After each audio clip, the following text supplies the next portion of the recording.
আগামী 1 June vote গ্রহণের অন্তিম দফা। প্রতিটি দলই জোর কদমে চালাচ্ছে শেষ মুহূর্তের প্রচার। গত 28শে মে যাদবপুর লোকসভা কেন্দ্রের বিজেপি প্রার্থী ডক্টর অনির্বাণ গাঙ্গুলির সমর্থনে বারুইপুর সাগর সংঘ ময়দানে আয়োজন করা হয় এক জনসভার। তারই সমর্থনে এই সভায় উপস্থিত হন দেশের প্রধানমন্ত্রী যশস্বী নরেন্দ্র মোদী। এছাড়া এদিন মঞ্চে উপস্থিত ছিলেন বিজেপির একাধিক বিশিষ্ট ব্যক্তিবর্গরা। এদিন ডক্টর অনির্বাণ গাঙ্গুলি বলেন, কালকে ভালো তো আমরা ভারতীয় জনতা পার্টি হেলিপ্যাডটা বানিয়ে দিয়েছে। ওনার পিডব্লিউডি হেলিপ্যাডটা বানাতে পারেনি, ওটা আমরা করে দিয়েছি এবং আমি খুব খুশি যে তার হেলিকপ্টারটা বিজেপির দ্বারা নির্মিত হেলিপ্যাডে ল্যান্ড করবে এবং তার হাঁটুতে কিন্তু লাগবে না, একদম সফট দারুণ ল্যান্ডিং হবে। কেন আমরা হেলিপ্যাড একেবারে একদম এ ক্লাস বানিয়েছি। তাকে স্বাগত জানাচ্ছি, তিনি এসে করুক, ল্যান্ড করুক। এবারে 2024-এর লোকসভায় কি আপনারা এই বহিরাগত তকমাটা ঘোচাতে পারবেন? বহিরাগত কে? এই যে আপনারা প্রধানমন্ত্রীকে বহিরাগত বলা হচ্ছে, এরা না, শাসক দল বহিরাগত না, আমি বলছি বহিরাগত কে? ইউসুফ পাঠান না কীর্তি আজাদ, শত্রুঘ্ন সিনহা, সাকেত গোখলে, সাগরিকা ঘোষ, সুস্মিতা দেব, কারা বহিরাগত বলুন তো? কিন্তু এগুলোকে না, আমি একটা প্রশ্ন করছি তো, কারা বহিরাগত? ইউসুফ পাঠান বহিরাগত না? না, আমি জিজ্ঞেস করছি, আমি উত্তরটা পাচ্ছি না এখন অবধি। কীর্তি আজাদ, শত্রুঘ্ন সিনহা, সাকেত গোখলে বম্বেতে থাকে, এদিকে পশ্চিমবঙ্গ থেকে রাজ্যসভায় পাঠানো হয়েছে। কতটা নির্লজ্জ হলে হয়?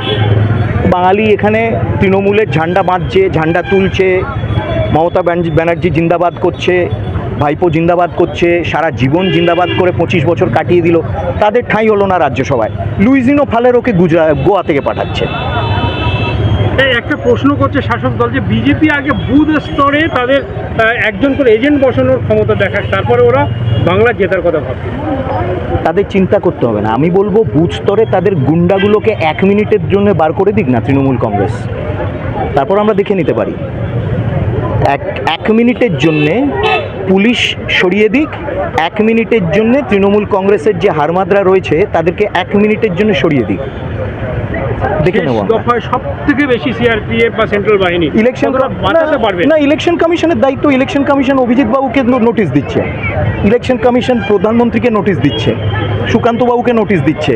তো তার মানে ইলেকশন কমিশন হয়তো খুব সক্রিয়, তো তাদের দায়িত্ব নির্ধারিত করার যে ভোট শান্তিপূর্ণভাবে হোক, আমরা আমাদের কাজ করব, কিন্তু এই ভোট ইলেকশন কমিশন করাচ্ছে, it is there responsibility. Election commission Abhijit গঙ্গোপাধ্যায়কে সেন্সর করলেন, এ রাজ্যে মমতা বন্দ্যোপাধ্যায়কে করলেন না, আশ্চর্য ব্যাপার। আমারও সেই প্রশ্ন, তো আমি প্রশ্ন 2 মাস ধরে করতে থাকছি, আর তো 48 ঘন্টা রয়েছে প্রচারে, একবারের জন্য তাকে নোটিশ ইস্যু করলো না যে তুই তো কারি বলছে, প্রধানমন্ত্রীকে গালাগালি করছে, জঘন্য ভাষা ব্যবহার করছে। এবং আই এম অফারিং, তারা যদি বাংলা না বুঝতে পারে আই ক্যান ট্রান্সলেট।